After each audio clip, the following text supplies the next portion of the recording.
we've got a few minutes left. I want to make sure that we dive into understanding, who's going to benefit from a facilitated meeting, and talk about that a little bit if you would. So when I think about facilitated family meetings, I like to break it down into the traditional journalism who, what, when, where, why, and how model, because it really is a multifaceted conversation. So I like to start with the why. Why is it important to have a facilitated family meeting? And as we talked about earlier, it's often not comfortable to discuss the family's wealth, particularly if there's a family business involved.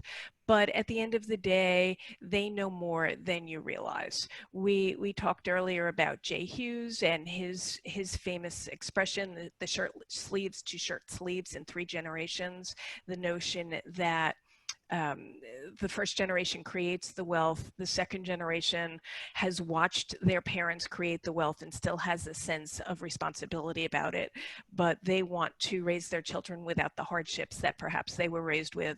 And by the time they get to the 3rd generation, they're back in shirt sleeves again, because whether it's from estate taxes or from the dilution of having more mouths to feed and more people spending the money, or simply the lack of the fire in the belly, by the time they're at that 3rd generation, it's largely all gone.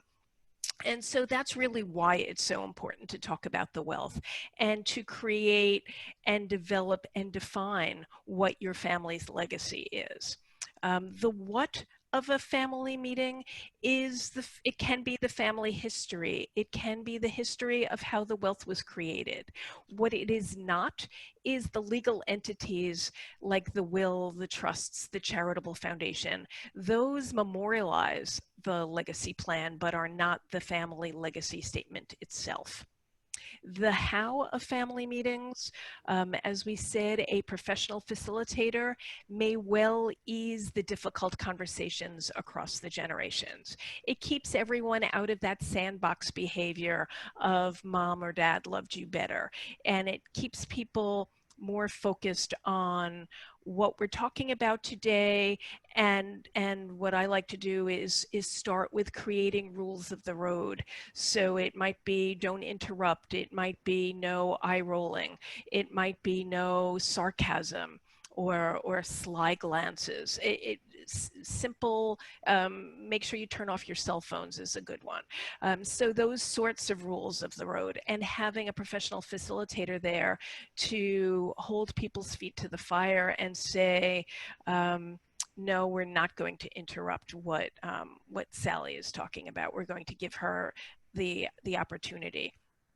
And most importantly, making sure that everyone there gets a chance to participate, that one person doesn't dominate, typically matriarch or patriarch, and that the black sheep of the family still gets a voice and still gets an opportunity to be heard, because at the end of the day, family meetings are really all about multi-directional communication.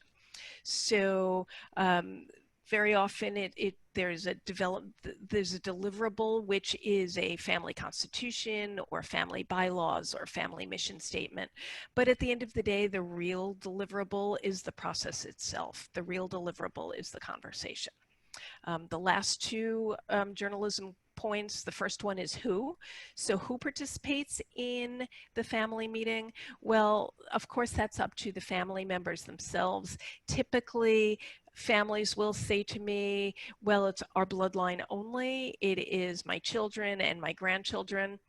But what I like to say to them is, your children's spouses are the parents of your grandchildren. So if you leave them out of the discussion of what your family legacy is, what your family's mission, vision, and values are, then what kind of values are being passed on to your grandchildren if they don't have a hand in creating them? Because ultimately the biggest part of the who is invited is that, as I said, there needs to be multi-directional communication. So yes, while of course we're respecting the wishes of the matriarch and patriarch, we need to make sure we're involving every single person at that table in the conversations. And the last point is the when. When do you do family meetings?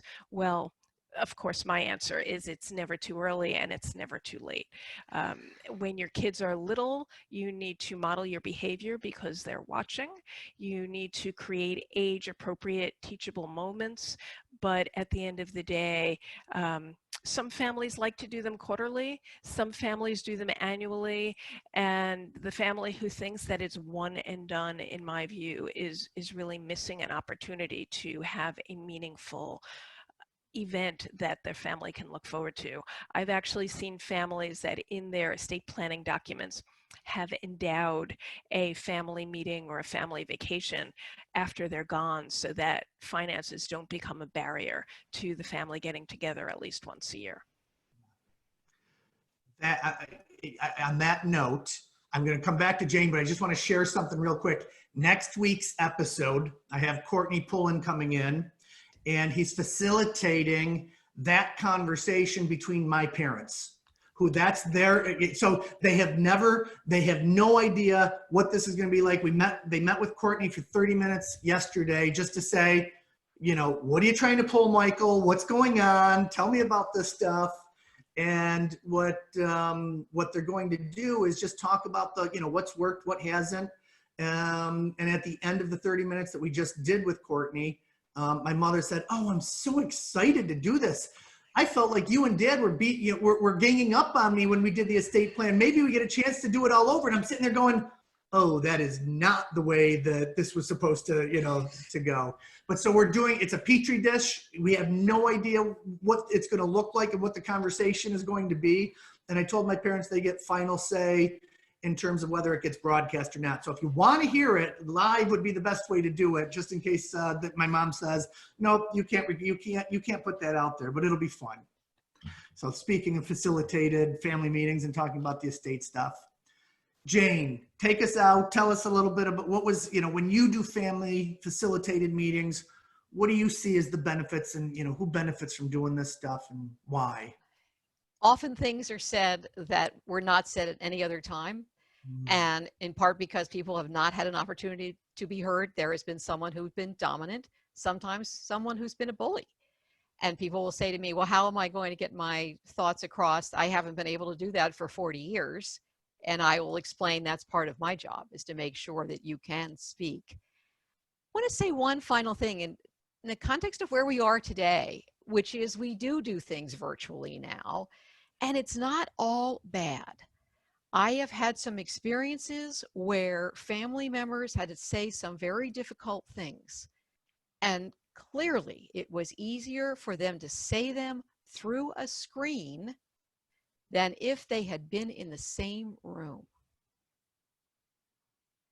It's powerful. It really is. You know, I say to people all the time, you know, COVID has taught us all a lot of things.